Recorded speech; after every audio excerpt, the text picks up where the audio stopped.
Hello students, welcome to the class. My name is G Rajput and I am teaching on Unacademy since last 7 to 8 years. मैं public administration पढ़ाता हूँ Unacademy के ऊपर, plus polity, ethics और internal security. ये भी चीज़ें मेरे रिकॉर्डेड बैचेस आपको मिल जाएंगे अनअकैडमी के ऊपर। बहुत सारे स्टूडेंट्स पूछते रहते हैं कि पब्लिक एडमिनिस्ट्रेशन क्यों लेना चाहिए, why you should choose this optional subject. तो उसके बारे में ये वाला हमारा क्लास है। सबसे पहले तो मैं अपनी इंट्रोडक्शन दे देता हूँ। I am an ex civil servant. I have secured all India rank 34 in UPSC CPF. उसके बाद में मेरा पब्लिक एडमिनिस्ट्रेशन में लगभग ऑल इंडिया हाईएस्ट मार्क्स है पब्लिक एडमिनिस्ट्रेशन में। I am gold medalist in public administration and I am JRF in public administration, junior research fellowship. और मेरा PCS में रैंक 20 आ रखा है। सो पब्लिक एडमिनिस्ट्रेशन के साथ एक लंबी जर्नी है, प्लस पब्लिक एडमिनिस्ट्रेशन को कैटर करने के लिए मेरी एक बुक आती है। दो बुक्स हैं, एक है second ARC, second administrative reform commission की रिकमेंडेशंस है, and second is 51 supreme court judgements that have changed India. 51 supreme court की जजमेंट्स जिन्होंने हिंदुस्तान को बदल के रख दिया। तो दो किताबें हैं मेरी। तो आज हम ये जानेंगे कि पब्लिक एडमिनिस्ट्रेशन क्यों लेना चाहिए, क्योंकि नए स्टूडेंट्स ये जानना चाहते हैं। तो A to Z of public administration हमने यहाँ पे कर लिए बेटा। तो 26 कारण बताए, 26 रीजन बताए जाएंगे इस क्लास में, why you should be taking this optional subject. एक चीज़ और बता देना चाहता हूँ मैं आपको कि मैं जिस तरीके से यहाँ पे ये वाली क्लास कंडक्ट करूँगा, यही मेरा लगभग तरीका रहेगा ऑप्शनल पढ़ाने का अनअकैडमी के ऊपर।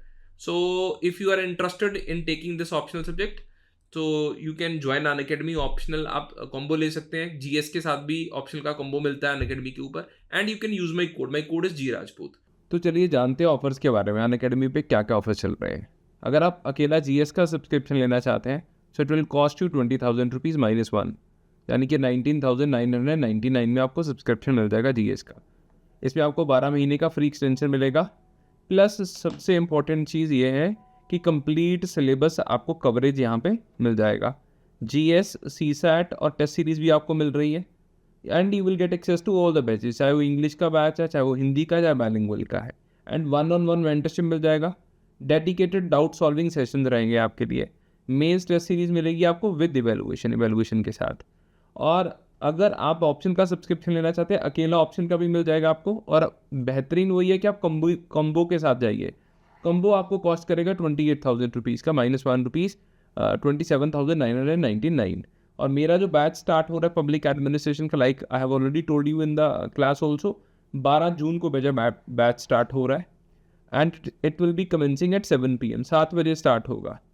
Apart from public administration, Unacademy is also providing you with the other optional facility. Political science है, sociology है, mathematics है आपको मिल रहा है, agriculture है, psychology है, हिंदी लिटरेचर है, एंथ्रोपोलॉजी है, जोग्राफी है और हिस्ट्री है। तो ये सारे ऑप्शनल सब्जेक्ट भी आपको मिल जाएंगे अगर आप इनके लिए सब्सक्राइब करना चाहते हैं। Best thing is to go for the combo will help you. GS भी हो जाएगा, ऑप्शनल भी हो जाएगा आपका। एंड आई प्रॉमिस यू, मेरा ऑल इंडिया हाईएस्ट मार्क्स आया हुआ पब्लिक एडमिनिस्ट्रेशन में, एंड आई प्रॉमिस यू कि मैं आपको सिलेक्शन कराऊंगा, बिकॉज हमारे पबेड के तकरीबन हर बैच में सिलेक्शन हुआ है। So this batch will help you to cover governance also, ethics also, internal security, disaster management and a part of economics also. सबसे पहली चीज, लोक प्रशासन सब्जेक्ट क्यों लेना चाहिए? क्योंकि मैंने ABCD-Z तक चीज़ों को कर दिया है। तो आपके मन में कोई भी चीज़ आ रही होगी क्यों लेना चाहिए, तो वो कहीं ना कहीं पे ज़रूर कैटर हो जाएगी। ठीक है, तो सबसे पहले अवेलेबिलिटी ऑफ रिसोर्सेज। ये एक ऐसा ऑप्शनल सब्जेक्ट है जिसके लिए आपको भागा दौड़ी नहीं करनी पड़ती। अगर आप ज्योग्राफी को देखते हैं एज ऑप्शनल सब्जेक्ट, ठीक है, अगर आप हिस्ट्री को देखते हैं एज ऑप्शनल सब्जेक्ट, तो बहुत सारे ऑप्शनल सब्जेक्ट इस तरह के हैं जहां पे आज की डेट में भी रिसोर्सेज की बहुत कमी है। मतलब किसी टॉपिक के ऊपर आपको रिसोर्सेज नहीं मिलते हैं। जैसे ज्योग्राफी है, ग्रोथ पोल और ग्रोथ सेंटर के ऊपर आपको अभी भी अच्छे तरीके के नोट्स नहीं है। स्लोप के टॉपिक के ऊपर आपके पास नोट्स नहीं मिल पाते, क्योंकि जब मैंने पेपर दिया UPSC का, तो उस समय हमारे 2 ऑप्शनल होते थे, एक मेरा ज्योग्राफी ऑप्शनल था और एक पब्लिक एडमिनिस्ट्रेशन था। सो माई रिकमेंडेशन, तो मैं आपको क्या कहना चाहता हूँ कि अवेलेबिलिटी ऑफ रिसोर्सेज बहुत सारे हैं आपके पास आंसर की बुकलेट्स आपको मिल जाएंगी, मतलब मेरी ही बुकलेट्स मिल जाएंगी हमारे टॉपर्स की, तो एक हमने कंपाइल कर रखी है, तो वो भी आपको मिल जाएगा। प्लस पब्लिक एडमिनिस्ट्रेशन में बुक्स बहुत कम हैं, बहुत ज़्यादा नहीं है किताबें। मतलब अगर दो तीन किताबें किस तरह की किताबें हैं, अगर आप उनको पढ़ लेते हो तो आपका पूरा पबेड का सिलेबस हो जाता है। फिर उन्हीं दो को बार बार आप रिवाइज कर सकते हैं। सो ये एक रीज़न है अवेलेबिलिटी ऑफ रिसोर्सेज कि आपको पब्लिक एडमिनिस्ट्रेशन ऑप्शनल क्यों लेना चाहिए। और मेरा भी ऑल इंडिया हाईएस्ट मार्क्स रहा है, तो मैं भी आपको अच्छे तरीके से गाइड कर सकता हूँ, ठीक है। एंड आई कैन प्रॉमिस जो भी आप पबेड लेंगे it will go in your blood, वो आपके खून में चला जाएगा बेटा। बहुत सिंप्लीफाइड तरीके से पढ़ाएंगे, तोड़ तोड़ के पढ़ाएंगे। और एक और खासियत है कि मैंने जितने भी बैच अनअकैडमी पे पढ़ाए हैं, हर बैच से हमारा सिलेक्शन हुआ है पब्लिक एडमिनिस्ट्रेशन में। आज तक कोई ऐसा बैच नहीं है जिसमें से सिलेक्शन ना हुआ हो, तो सिलेक्शन पक्का होगा। तो दूसरा B, blend of theory and practice. तो वो कोई ऐसा नहीं है कि बहुत ज़्यादा एब्स्ट्रैक्ट सब्जेक्ट है ये वाला। तो it is not abstract subject कि आपको चीज़ें दिख ही नहीं रही हैं, कि सामने सिस्टम समझ नहीं आ रहा है कोई। जिस तरह से फिजिक्स है, फिजिक्स बहुत एब्स्ट्रैक्ट है, कई बार आपको फोर्सेस को हवा में लगा के देखना पड़ता है कौन सा फोर्स कहाँ ऑपरेट हो रहा है। पब्लिक एडमिनिस्ट्रेशन में ऐसा नहीं है, it's a blend of theory and practice, ठीक है। प्रैक्टिकल, बहुत सारी एग्जांपल्स मैं आपको प्रैक्टिकल दूंगा, बिकॉज मेरे पास पॉलिटिक्स का भी काफ़ी एक्सपीरियंस है, जॉब का भी एक्सपीरियंस है, फिर सब्जेक्ट का भी एक्सपीरियंस है। तो प्रैक्टिकल सब्जेक्ट बहुत है। तो आप कोई काम करवाने जाते हैं, सरकारी दफ्तर में काम करवाने जाते हैं, तो वहाँ पे जो आपको दिक्कतें आती हैं, तो उन दिक्कतों को किस तरह से हैंडल किया जा सकता है, तो पब्लिक एडमिनिस्ट्रेशन कैसे आपको हेल्प कर सकता है। सो बहुत इंटरेस्टिंग बन जाता है इस चक्कर में, बिकॉज थ्योरी भी और प्रैक्टिस भी है। डीसी के ऑफिस जाते हैं, एसपी के ऑफिस जाते हैं, पासपोर्ट दफ्तर जाते हैं, राशन कार्ड बनाने जाते हैं, कुछ भी जाते हैं, तो this thing helps. Current affairs का बहुत ज़्यादा लिंकेज हो जाता है। जीएस के पेपर 2 और 4 के साथ आप इसको लिंक कर सकते हैं। पॉलिटी पढ़ रहे हैं, पबेड एनरिच हो रहा है। इंटरनल सिक्योरिटी पढ़ रहे हैं, पबेड एनरिच हो रहा है। डिजास्टर मैनेजमेंट पढ़ रहे हैं, पबेड एनरिच हो रहा है। तो इसका जो एक साइनर्जी बहुत ज़्यादा है, इस सब्जेक्ट का साइनर्जी रेशो बहुत ज़्यादा है, कि एक चीज़ का कंपोनेंट आपको दूसरे कंपोनेंट में बहुत मदद कर रहा है, ठीक है। डायनामिक सिलेबस है, हाँ, बट येट डिफाइंड सिलेबस। मतलब अगर आपने प्रीवियस ईयर क्वेश्चन बैंक अच्छे तरीके से कवर कर लिया, ठीक है, तो 101% उसी से क्वेश्चंस रिपीट होते रहते हैं। मतलब ये बीए की तरह है पब्लिक एडमिनिस्ट्रेशन, जहां पे आप टॉपिक्स को प्रिडिक्ट कर सकते हैं एग्जैक्टली कि ये वाला टॉपिक आएगा ही आएगा। मतलब उसकी प्रॉपर स्ट्रेटजी हमने बनाई हुई है अनअकैडमी के ऊपर, जो मेरा कोर्स चल रहा है, ठीक है। बहुत ईजी टू अंडरस्टैंड है, कॉम्प्लेक्स टर्म्स नहीं है। टॉपिक्स किस तरह के हैं कि पुलिस के कामकाज में पॉलिटिशियंस को इंटरफेरेंस नहीं करनी चाहिए, तो इस कंसेप्ट को क्या कहते हैं, डायकोटमी होनी चाहिए। सरकारी कर्मचारी को सिर्फ रूल्स और नियम, कायदे कानूनों के हिसाब से काम करना चाहिए, तो इसको पब्लिक एडमिनिस्ट्रेशन की लैंग्वेज में कहते हैं न्यूट्रलिटी होनी चाहिए एक सरकारी कर्मचारी की। तो आप चाहे इंजीनियर हैं, चाहे आप ह्यूमैनिटी बैकग्राउंड के हैं, आपको बहुत अच्छे तरीके से चीज़ें समझ आ जाएंगी।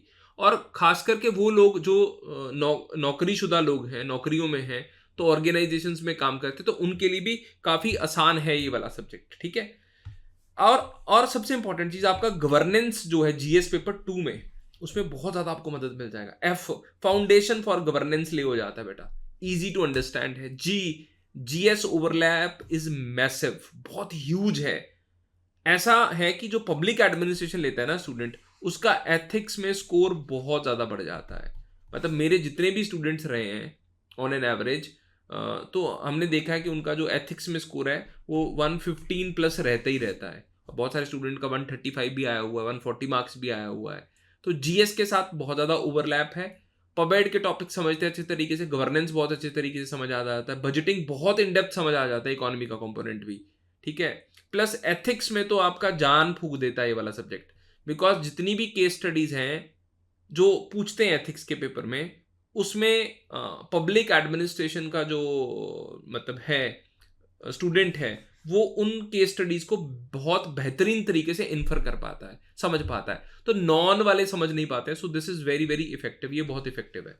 हाई स्कोरिंग पोटेंशियल है बेटा इस ऑप्शनल सब्जेक्ट में, इसका पोटेंशियल बहुत ज़्यादा हाई है, ठीक है। आप 280 290 नंबर इसमें लेके आ सकते हैं। इस बार जो हाईएस्ट मार्क्स हैं सोना हिम्मत सिंगा के, तो वो हमारा पबेड ऑप्शनल का स्टूडेंट थी, तो she has scored one of the highest marks in India. 279 marks आए हैं पब्लिक एडमिनिस्ट्रेशन में। तो हाई स्कोरिंग पोटेंशियल है। कारण यही है कि सिनर्जेटिक बहुत है। पॉलिटी अच्छी है तो पबेड की स्कोर बढ़ जाएंगे, गवर्नेंस अच्छा है तो पबेड का स्कोर बढ़ जाएगा, एथिक्स अच्छा है तो पबेड का स्कोर बढ़ जाएगा। तो ऑब्वियसली जब आपने ब्यूरोक्रेसी में जाना ही है तो एक अच्छे ब्यूरोक्रेट को पता होना चाहिए प्रशासन की थ्योरी के बारे में कि किस तरीके से सरकारी कर्मचारियों की थ्योरी वर्क करती है, कंसेप्ट ऑफ न्यूट्रलिटी क्या है, कंसेप्ट ऑफ एक्टिविज्म क्या है, डाकोटमी क्या है, रूल्स एंड रेगुलेशंस क्या है, कोड ऑफ कंडक्ट क्या है, कोड ऑफ एथिक्स क्या है, कैसे सरकारी कर्मचारियों को अपना कार्य निभाना है। तो it is ideal for future bureaucrats, तो उसमें भी आपको मदद करेगा, ठीक है ना। तो plenty of real life administrative case studies आपको समझाई जाएंगी। किरण बेदी जी ने किस तरीके से काम करा, अशोक खेमका ने कैसे काम करा, पालमे ने किस तरह से काम करा, बहुत सारे ब्यूरोक्रेट्स की आपको एग्जांपल्स यहाँ पे दी जाएंगी। तो उससे भी आपका मन करता है कि यार मैं जल्दी से जल्दी ब्यूरोक्रेसी में जाऊं। Public administration subject in itself is a source of motivation, क्योंकि आप पूरी पब्लिक एडमिनिस्ट्रेशन की थ्योरी को समझ लेते हो, फिर आपका मन होता है कि यार मैं अब प्रैक्टिकल ग्राउंड में जाऊं, मैं अब प्रैक्टिकल तरीके से चीज़ों को करूं। तो ये एक बहुत बड़ा सोर्स ऑफ मोटिवेशन है कि आपको पता लग गया डीसी की फंक्शनिंग, पता लग गया पूरा प्रशासन, पता लग गया किस तरीके से चलता है, किस तरीके से नहीं चलता है। फिर आपका मन होता है कि मैं पूरा जोर लगा दूं, हाँ, और मेरा सिलेक्शन हो जाए। थ्योरी आपको पता चल जाती है, प्रैक्टिकल एस्पेक्ट आप करना चाहेंगे क्योंकि आप चाहेंगे कि आपका सिलेक्शन हो जाए। So this really helps. तो पब्लिक एडमिनिस्ट्रेशन एक चीज और बहुत मदद करता है बेटा आपको, इट्स अ किलर ऑप्शनल इन ऐसे। ऐसे में आप हर साल देखेंगे कहीं ना कहीं ऐसे में आपको लोकतंत्र के ऊपर ऐसे पूछा जाता है, एथिक्स के ऊपर तो इतने सारे ऐसे आने स्टार्ट हो गए हैं। एथिक्स के ऊपर एथिक्स, इंटीग्रिटी एंड एप्टीट्यूड वाला जो जीएस पेपर 4 है, उसके बेसिस के ऊपर ऐसे यूपीएससी पूछ रही है। फिलोसफिकल एसेज 2 से 3 ऐसे यूपीएससी हर साल इस तरह के पूछ रहे हैं मिनिमम। तो उन तरह के एसेज को अच्छे तरीके से डील करने के लिए पब्लिक एडमिनिस्ट्रेशन आपको बहुत मददगार साबित होगा। आपको कॉन्स्टिट्यूशन की जानकारी होगी, आपको पॉलिटी का जानकारी हो जाएगा, गवर्नेंस की जानकारी हो जाएगी, एथिक्स की जानकारी हो जाएगी, इकोनॉमी की जानकारी हो जाएगी, डिजास्टर मैनेजमेंट की जानकारी हो जाएगी। तो इतने सारे सब्जेक्ट्स की जानकारी मदद करेगी आपको फिलोसफिकल ऐसे अच्छे तरीके से लिखने के लिए। तो बहुत सारे थिंकर्स हैं, उनका भी इस्तेमाल आप कर सकते हैं। एंड इंटरव्यू में बहुत इंपॉर्टेंट रोल प्ले करती है ये। Then is lucid language required. कोई ऐसा नहीं है कि बहुत आपको कॉम्प्लेक्स टर्मिनोलॉजीज की लिखनी है, और जो टर्म्स आपने लिखनी है पेपर में, जिन टर्म्स का आपने इस्तेमाल करना है पेपर में, उसके लिए बेटा हमारे पास है, हमने कीवर्ड्स की बुकलेट बना रखी है। So we have made a booklet of the keywords. आप उन कीवर्ड्स की बुकलेट का इस्तेमाल कर सकते हैं बेटा, ठीक है ना। Answers require clarity and structure, not jargon, making it suitable for those who write in plain logical language. पर आपको कीवर्ड को मेंशन करना पड़ेगा, तो इसकी हम आपको बुकलेट प्रोवाइड करेंगे, पेपर 1 की भी, पब्लिक एडमिनिस्ट्रेशन में पेपर 2 की भी, प्लस एग्जाम्पल्स की बुकलेट भी हम आपको प्रोवाइड करेंगे, टॉपर्स के आंसर्स भी हम आपको प्रोवाइड करेंगे। तो जो लोग सेलेक्ट हो चुके हैं, तो उनके कदमों को पकड़ते हुए आपने पीछे पीछे पीछे चलते रहना है, सो दैट मतलब इससे कॉन्फिडेंस आता है कि भैया पढ़ के सिलेक्शन हुआ है तो हमारा भी सिलेक्शन हो जाएगा। मल्टीपल थिंकर्स एंड मॉडल्स, तो जो थ्योरी है वो बहुत ज़्यादा इनरिच्ड थ्योरी है इसकी। तो थ्योरी आपको जीएस में मदद करेगी, इंटरव्यू में मदद करेगी, खास करके जिस तरह से ये देखिए रिग्स है ना, रिग्स हो गया, वेबर हो गया, साइमन हो गया, टेलर हो गया। So these are very very important thinkers. इनकी मास्टरी आपको जीएस में मदद करती है बहुत ज़्यादा। वेबर पढ़ना बहुत ज़्यादा ज़रूरी है। 90% स्टूडेंट्स जो जीएस की तैयारी करते हैं वो मैक्स वेबर को नहीं पढ़ते हैं, और मैक्स वेबर का ब्यूरोक्रेसी का कंसेप्ट बहुत ज़रूरी कंसेप्ट है अगर आप सिविल सर्विसेज में सिलेक्शन चाहते हैं। तो so for the selection in the civil services, yes, you need to master this. क्या कोई बैकग्राउंड स्पेशलाइज्ड चाहिए कि नहीं चाहिए अगर आप पब्लिक एडमिनिस्ट्रेशन लेना चाहते हैं? हाँ, no need for specialised background. ऐसा नहीं है कि आपको पॉलिटिकल साइंस पढ़ा होना चाहिए, ठीक है ना। ऐसा नहीं है कि आपको सिविक्स की नॉलेज अच्छी होनी चाहिए, ऐसा नहीं है कि आपने गवर्नेंस पहले पढ़ा होना चाहिए। तो it is not technical. Physics, medical science और इंजीनियरिंग ऑप्शन की कोई भी इसको मास्टर कर सकता है पबेड में। और पबेड में हमने बहुत बार देखा है कि इंजीनियर जो लोग हैं they end up performing really really good. जैसे सोना हिम्मत सिंह का, और मतलब शी इज़ इंजीनियर। उससे पहले खुशहाली सोलंकी हमारे बैच में थी, ठीक है, वेस्ट बंगाल कैडर में आई है अभी खुशहाली सोलंकी। तो उसके पास भी पबेड ऑप्शनल था, and she was also engineer. तो इंजीनियर्स के लिए काफ़ी ये अच्छा सब्जेक्ट है, क्योंकि वो पूरे डायनामिक्स को समझ के अच्छे तरीके से आंसर्स को प्रेजेंट कर देते हैं, ठीक है। हाँ, optional plus GS smart strategy, ठीक है ना, तो आपका जीएस का वर्कलोड कम हो जाता है, बिकॉज ये नॉन गिल्ट ऑप्शनल सब्जेक्ट है। आपने पबेड ले लिया, पबेड लेते ही आपका 50-60% एथिक्स कंप्लीट हो जाता है, पबेड लेते ही आपका 100% गवर्नेंस कंप्लीट हो जाता है, पबेड लेते ही आपका 50% इंटरनल सिक्योरिटी कवर हो जाता है, पबेड लेते ही आपका इकोनॉमी का बजट का कंपोनेंट कंप्लीट हो जाता है, पबेड लेते ही आपका एसए वाला सिस्टम जो फिलोसफिकल ऐसे एथिक्स में पूछे जाते हैं उनको आप बेटर तरीके से डिकोड कर पाते हैं। तो ये एक फायदा है पब्लिक एडमिनिस्ट्रेशन का। तो जो पबेड की फैमिली है, मतलब पॉलिटी हो गया, एथिक्स हो गया, इंटरनल सिक्योरिटी हो गया, गवर्नेंस हो गया, so this entire comity of subjects helps, synergizes to and they help you to score more marks. Then practical approach, real, मैं बार बार बता रहा हूँ आपको, आरटीआई की एग्जांपल्स, गवर्नेंस की एग्जांपल, सड़कें नहीं बन रही हैं, मोहल्ले में लाइट्स अच्छे तरीके से वर्क नहीं कर रही हैं, पार्क की गंदगी है, उनको कैसे ठीक करना है, तो इस तरह की एग्जांपल्स, रियल वर्ल्ड एग्जांपल्स आपको बहुत मददगार साबित होगी। करप्शन के 2G का स्कैम हो गया, कोलगेट का स्कैम हो गया, अगस्ता वेस्टलैंड का स्कैम हो गया, व्यपम का स्कैम हो गया, तो वो भी इसका कंपोनेंट बन जाती है। कोरोना के समय पे किस तरीके से डीसीज ने और लोगों ने कोऑर्डिनेट करके, पुलिस ने कोऑर्डिनेट करके with the doctors, with the medical administration of the state and at the district level, किस तरीके से चीज़ों को हैंडल करा उस इमरजेंसी वाली सिचुएशन को। तो ये प्रैक्टिकल चीज़ें भी इस सब्जेक्ट में काफ़ी ज़्यादा पढ़ाई जाती हैं, ठीक है। स्ट्रेटजी सेंट्रिक ऑप्शनल, हाँ, स्ट्रेटजी सेंट्रिक कैसे है, एक बार आपने सारे PYQs मास्टर कर लिए और वैल्यू एडिशन होगी बेटा एक बार आपकी, पिछले 10 साल के आप पेपर कर लीजिए पबेड के, पिछले 10 साल के आपने पेपर कर लिए पबेड के, तो 100% आपका चांस है, 100% चांस है आपके, अगर आपने पिछले साल के पेपर कर लिए, 100% प्रोबेबिलिटी है, चांस है कि आपको सारे क्वेश्चन रिपीट हो जाएंगे। तो रेपिटेशन जो है वो बहुत ज्यादा है बेटा इसमें, रेपिटेशन क्वेश्चंस का। कौटिल्य के ऊपर बार बार क्वेश्चन पूछा गया है, वेबर के ऊपर बार बार क्वेश्चन पूछा गया है, एल्टन मेयो के ऊपर बार बार क्वेश्चन पूछा गया है। तो एक ही टॉपिक के ऊपर दूसरे साल, तीसरे साल, चौथे साल, पांचवें साल क्वेश्चन रिपीट होते रहते हैं। इसीलिए 10 साल अगर आप प्रीवियस ईयर क्वेश्चन बैंक पढ़ लेते हैं तो चीजें आसान हो जाती हैं। और अगर आपको पबेड में करंट को देखना है तो आपको सिर्फ पॉलिटी का और गवर्नेंस का करंट अफेयर देखना है, वो आपको मैगजीन से मिल जाता है। बहुत सारे लोग बोलते हैं कि पबेड में करंट अफेयर इधर से तैयार करना पड़ता है, उधर से तैयार करना पड़ता है, चीज़ें मुश्किल हो जाती है। ऐसा कुछ भी नहीं है। आपको सिर्फ पबेड क्या करना है, पढ़ना है। और कहाँ से पढ़ना है आपको, हाँ, प्रीवियस ईयर क्वेश्चन बैंक्स करने हैं आपको, वो सारा कर लीजिए। प्लस आपको करंट अफेयर के लिए मैगजीन्स का, पॉलिटी का पोर्शन और गवर्नेंस का पोर्शन अच्छे तरीके से करना है। Once that is done, the dynamic aspect of the syllabus will be taken care of by itself. You need not worry about anything else. तो टॉपर्स की चॉइस रही है। ये सारे स्टूडेंट्स जिनके मैंने नाम यहाँ पे लिखे हुए, ये सारे हमसे पढ़े हुए हैं। ये तो सिर्फ हमने केवल अनअकैडमी वालों के नाम लिखे हुए हैं, क्योंकि अनअकैडमी में आने से पहले भी मैंने पढ़ाया हुआ है, तो बहुत सारे, बट उनके हम नाम नहीं लिख पाएंगे। बट ये अनअकैडमी के स्टूडेंट्स हैं जो मेरे से पढ़े और जिनका सिलेक्शन हो गया। खुशहाली सोलंकी है, चंद्र प्रभा है, सुमित रामतेके है, मंजुल राज है, मनोज है, सुरजीता है, सुकन्या है, अभिनंदन कुमार है। प्लस हाईएस्ट मार्क्स आप इसमें सोना हिम्मत सिंह के भी आप जोड़ सकते हैं, ठीक है।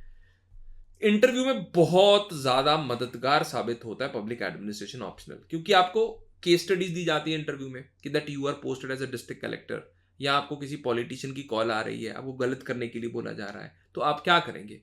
तो इन चीजों के जो जवाब हैं वो पब्लिक एडमिनिस्ट्रेशन में छुपे हुए हैं। बहुत सारी थ्योरीज है हमारे पास, कॉन्स्टिट्यूशनल कॉन्ट्रैक्ट पैराडाइम है, तो वहां से हमें देखना है कि अगर पॉलिटिशियन हमें कुछ गलत करने के लिए बोल रहा है सरकारी नौकर को, क्या उसको करना चाहिए कि नहीं करना चाहिए। तो एक कॉन्स्टिट्यूशनल कॉन्ट्रैक्ट पैराडाइम है, वो क्या कहता है कि सरकारी कर्मचारियों की जो जिम्मेदारी है वो केवल पॉलिटिशियंस के प्रति नहीं है, सरकारी कर्मचारियों की जो जिम्मेदारी है वो संविधान के प्रति भी है। तो संविधान से जो पॉजिटिव चीजें आ रही हैं, जो पॉजिटिव डायरेक्शन आ रही है, तो उसके अकॉर्डिंग भी एक्ट करना है। So it is useful for interview too. तो इंटरव्यू के पर्सपेक्टिव से भी ये बहुत ज्यादा बेनिफिशियल ऑप्शनल सब्जेक्ट है बेटा, ठीक है। Value added content is easy to integrate. मैं सारी रिपोर्ट पढ़ाता हूँ सेकंड ARC की, इसके ऊपर मेरी किताब भी आ रखी है, ठीक है ना। इकोनॉमिक सर्वे, प्रधानमंत्री की स्पीचेस, और प्रधानमंत्री की स्पीचेस में पब्लिक एडमिनिस्ट्रेशन को लेकर बहुत सारे वर्ड्स रहते हैं। बार बार प्रधानमंत्री एक शब्द का इस्तेमाल करते रहते हैं, लाभार्थी। लाभार्थी का क्या मतलब हो गया, बेनिफिशरीज। तो बेनिफिशियरी शब्द का आप इस्तेमाल कर सकते हैं, ठीक है। आप यहाँ पे उनकी फाइनेंस की टर्म्स का इस्तेमाल कर सकते हैं। तो प्रधानमंत्री की स्पीचेस जो न्यूज़पेपर में आती रहती हैं, तो वहाँ से कीवर्ड्स को एक्सट्रैक्ट करके आप पेपर में ऐड कर सकते हैं। जितना ज़्यादा नया लिखेंगे, जितना ज़्यादा नवीन लिखेंगे, जितनी ज़्यादा एग्जाम्पल्स लिखेंगे, जितने ज़्यादा कीवर्ड्स लिखेंगे, जितनी ज़्यादा आपने कोटेशंस लिख दी, उतने ज़्यादा आप 300 वर्ड के करीब होते जाएंगे। और एक बार आप 300 वर्ड्स तक, सॉरी, मार्क्स तक पहुंच गए, तो सिलेक्शन आपका 100% श्योर है बेटा। तो आपका सिलेक्शन होगा ही होगा। वाइड एप्लीकेबिलिटी, मतलब पबेड का अगर आपने मास्टर कर लिया, अगर आपने और भी पेपर देने हैं, हालांकि मैं इस चीज़ के हक में नहीं रहता। If you preparing for civil services, you should prepare only for civil services, not for any other exams. CAPF, RBI, EPFO, इन सारे एग्जाम्स में भी आपको मददगार साबित हो सकता है, ठीक है। हाँ, क्योंकि जंप मिलता है इस ऑप्शनल सब्जेक्ट से, तो फाइनल रैंक में एक्स फैक्टर है ये वाला। बिकॉज पबेड से आपको जंप मिल रहा है एथिक्स में, पबेड से आपको जंप मिल रहा है GS पेपर 2 में। सिलेक्शन तो हो ही रही है, but x factor for final rank, एक जंप मिलेगा आपको, मतलब जो बाकी ऑप्शनल सब्जेक्ट्स में इतना ज्यादा नहीं है। तो ईयर आफ्टर ईयर स्टेबिलिटी है, समझ गए। बट एक साल कुछ इस तरह के साल भी थे, 2011, 2012 और 2013। ये 3 ऐसे साल थे जहां पे पबेड में सिलेक्शन कम हुआ, डिप हुआ है। उसके बाद में तो आप देख लीजिए, हर साल मतलब सक्सेस का सूर्य देखते हैं बेटा सारे एस्पायरेंट्स पब्लिक एडमिनिस्ट्रेशन ऑप्शनल के थ्रू। तो बहुत अच्छा सिलेक्शन रेशियो है आपका। Last and something very very important, कि it is the zenith of understanding governance. मतलब इससे बेहतरीन तरीके से आपको गवर्नेंस की समझ आ ही नहीं सकती। 360 डिग्री अप्रेजल के बारे में आपको जानकारी होती है, समझ गए। पूरे 300 डिग्री का प्रशासन का पता चलता है आपको, पंचायत से लेके पार्लियामेंट तक, वेबर से लेके PMO तक, ठीक है।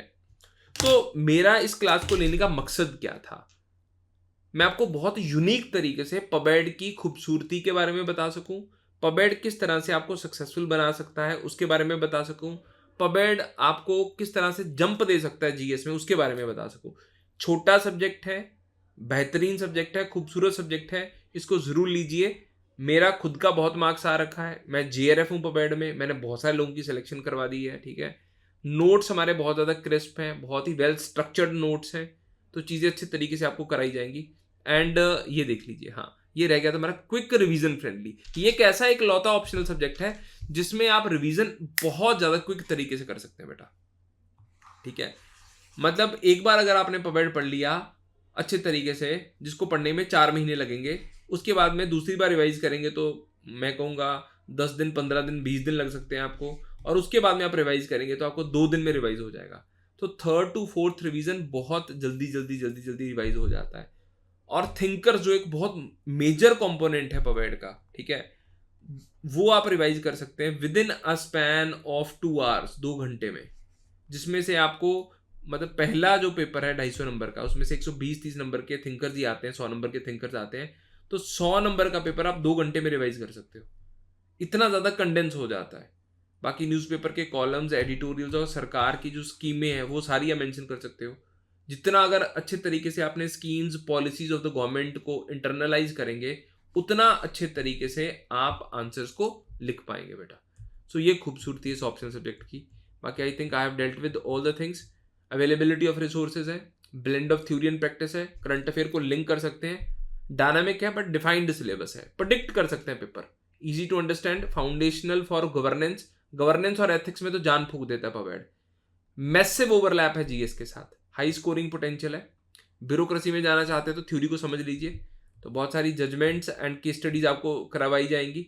एसए में मददगार साबित होगा। बहुत ज़्यादा मुश्किल शब्दावली नहीं है इस ऑप्शनल में, जिस तरह से एंथ्रोपोलॉजी में है या ज्योग्राफी के बहुत सारी टर्मिनोलॉजी है, जैसे सॉइल है, चरनोजम सॉइल है, ऑक्सीसॉल्स है, पॉडसॉल्स हैं, तो नई नई वोकेबलरी आपको ज्योग्राफी में सीखनी पड़ती है। तो यहाँ पे बहुत ज़्यादा कीवर्ड्स, मुश्किल कीवर्ड्स नहीं है।